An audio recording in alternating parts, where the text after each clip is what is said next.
kekasih untuk badan kita, kekasih untuk ruh kita, kekasih untuk hati kita. Kamu mencintai Nabi Muhammad itu dengan apa aja? Lil ajsam. Nabi Muhammad itu dicintai oleh badan kita.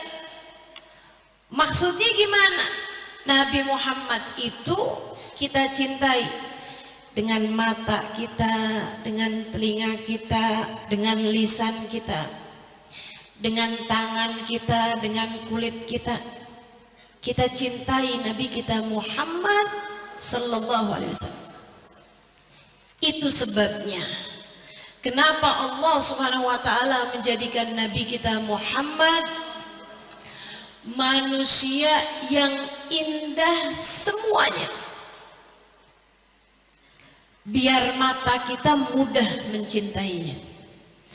Allah jadikan Nabi Muhammad menawan, indah secara fisik, agar mata kita gampang cintanya. Nabi Muhammad Allah jadikan suaranya indah, merdu, dan hanya berkata yang indah-indah, agar telinga kita mudah untuk mencintainya. Nabi Muhammad Allah Subhanahu wa taala jadikan memiliki akhlak yang luar biasa sehingga kita mudah mencintai beliau. Dengan lisan kita mudah memuji-muji Nabi besar Muhammad sallallahu alaihi wasallam, karena Allah Subhanahu wa taala menjadikan beliau akhlaknya mulia, pribadinya indah, sehingga mudah lisan kita untuk memuji-muji beliau, mudah lisan kita bersolawat dan ucap salam kepada beliau. Bahkan Allah Subhanahu wa taala menjadikan Nabi Muhammad itu aromanya wangi. Biar kenapa? Biar hidung kita mudah mencintai Nabi Muhammad. Allah jadikan Nabi Muhammad itu kulitnya lembut sekali. Para sahabat meriwayatkan, kami kalau salaman sama Nabi Muhammad kayak pegang kain paling lembut sekali.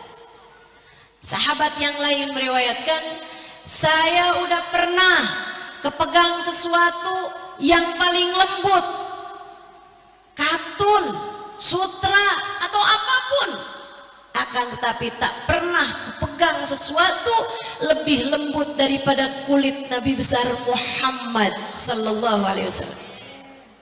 Allah jadikan Nabi Muhammad berkulit lembut agar kulit kita, tangan kita mudah untuk mencintai Nabi besar Muhammad sallallahu alaihi wa ala alihi wa sahbihi wasallam. Beliau dicintai lil ajsam, dicintai oleh umatnya dengan seluruh tubuhnya. Para sahabat tuh cintanya sama Nabi Muhammad itu semuanya cinta. Mata mereka cinta kepada Nabi Muhammad SAW. Jadi hiburan buat mata-mata mereka, sampai-sampai membuat para sahabat tuh kerjaannya kalau Nabi lagi ada di Madinah, lagi ada di rumah, kerjaannya di masjid mulu. Sampai harus disuruh pulang dari masjid. Kenapa gitu? Karena mereka demen ada di masjid. Ngapain mereka di masjid? Nungguin Nabi Muhammad. Ngeliatin Nabi Muhammad saat ada, nungguin Nabi Muhammad saat Nabi Muhammad lagi nggak ada di masjid. Itu kerjaan mereka. Ah, nggak usah pulang deh, percuma. Ntar nyampe rumah kangen lagi sama Nabi. Mendingan kita di masjid aja. Dari duhur ke asar mereka di masjid. Dari asar ke maghrib, tanggung dah, kalau pulang ntar kangen lagi. Udah aja deh kita di masjid. Maghrib ke Isya. Mereka di masjid, habis Isya baru pada pulang tuh. Sampai nanti subuh. Habis subuh juga pengennya gitu. Mereka di masjid aja gitu. Sampai ntar waktu duha, Nabi biasanya sholat duhanya di masjid. Makanya ada hadis, la salata ba'dal fajr, la salata ba'dal asar. Gak ada sholat habis subuh, gak ada sholat habis asar. Itu diucapkan Nabi biar para sahabatnya pada pulang, gak di masjid mulu. Karena Nabi lihat ini kok pada ngumpul di masjid semuanya ini. Ini kan bahaya, yang pada punya toko, yang pada punya keluarga, yang pada punya kerjaan, jadi nggak pada kerja di masjid terus-terusan. Nabi tanya, ngapain kalian di masjid? Sholat ya Rasulullah. Kita sholat wahai Rasul. Kata Nabi Muhammad, la salata ba'dal fajr. Nggak ada sholat habisnya subuh. Pulang. Habis duhur ke asar dibiarin sama Nabi. Tapi habis asar Nabi Muhammad lihat lagi pada di masjid semuanya juga. Ngapain kalian nih? Sholat ya Rasulullah. La salata ba'dal asar. Nggak ada sholat habis asar. Pulang sana, pulang. Habis maghrib ke Isya sebentar dibiarin sama Nabi Muhammad SAW. Mereka berada di masjid. Itu dari senengnya mata mereka, dari cintanya mata mereka, dari jatuh cintanya mata mereka kepada baginda Nabi besar Muhammad. Karena secara otomatis mata emang suka ngelihat yang cakep-cakep. Makanya dimaafin ustazahnya ala kadarnya ya. Ini udah usaha padahal ini. Saudariku sekalian yang saya muliakan, Sayyidina Abu Bakar As-Siddiq radhiyallahu taala anhu warḍah. Beliau mengatakan, "Nadhartu ila Rasulillah." Aku pandangi Nabi Muhammad sallallahu alaihi wasallam. Dari atas rambutnya sampai ke kakinya. Aku pandangi lagi dan lagi. Terus kupandangi Nabi besar Muhammad sallallahu alaihi wasallam tanpa bosan, tanpa jenuh. Kupandangi beliau terus-terusan. Kalian tahu apa yang saya rasa? Seluruh diriku kepadanya dipenuhi dengan cinta. Bukan cuma hati, seluruh diri dipenuhi dengan cinta. Seluruh tubuhku, seluruh hatiku, seluruh rasaku, semuanya kepada Nabi Muhammad berisi cinta. Para sahabat tuh kayak begitu. Kesenangan mereka, kebahagiaan mereka adalah ketika mereka memandang Nabi besar Muhammad. Itu yang membuat Thauban sampai jadi kurus kering, sampai jadi pucat pasi. Ditanya sama yang lain-lain, kamu kenapa Thauban? Tambah hari kayaknya tambah kurus saja kamu.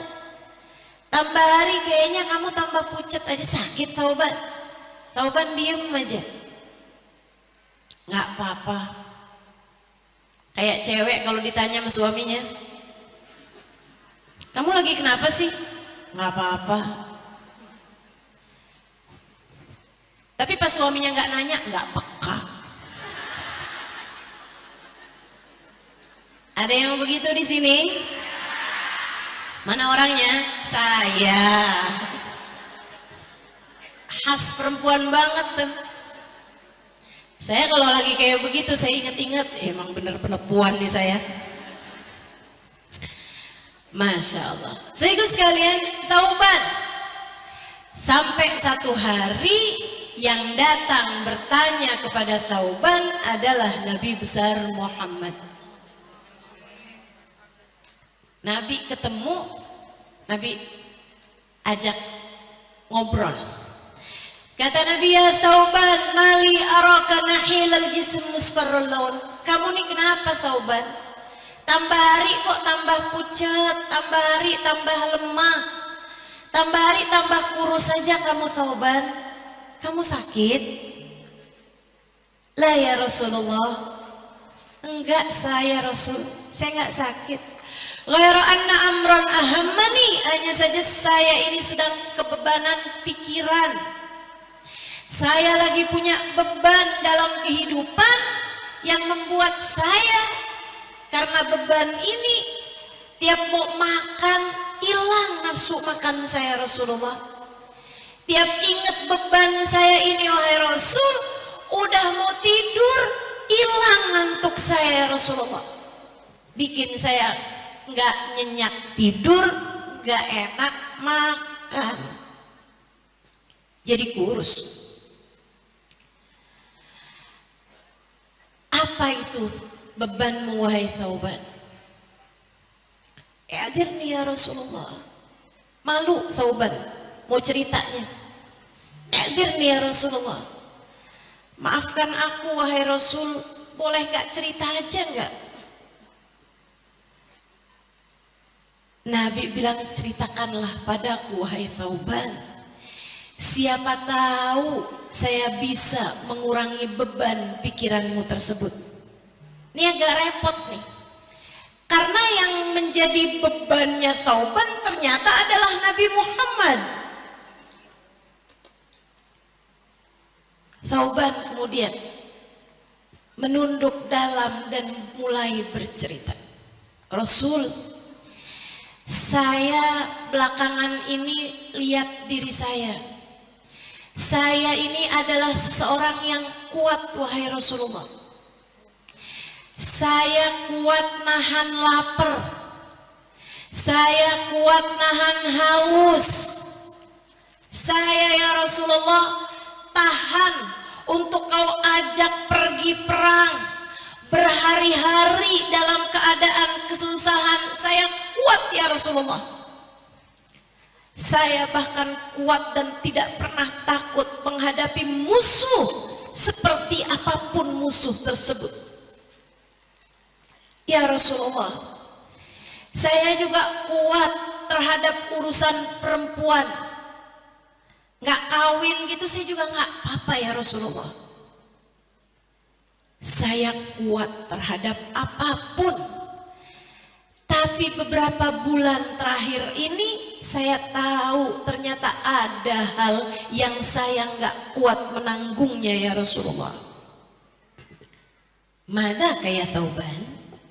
Kata Nabi nih, apa tuh Thauban? Ya Rasulullah, jika datang kerinduan padamu di siang hari, tak mampu kutunggu malam berjumpa denganmu.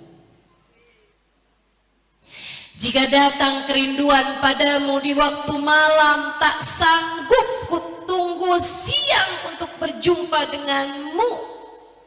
Sepanjang waktu aku akan berada dalam keadaan gelisah. Tapi alhamdulillah engkau begitu mudah aku temui ya Rasulullah. 5 waktu engkau mengimami kami sholat, sehingga 5 kali sekurangnya aku dapat berjumpa denganmu wahai Rasulullah. Jadinya nggak sempet yang nahan-nahanin rindu seberapanya gitu. Karena belum sempet yang gimana-gimana, udah ketemu lagi sama Nabi, alhamdulillah.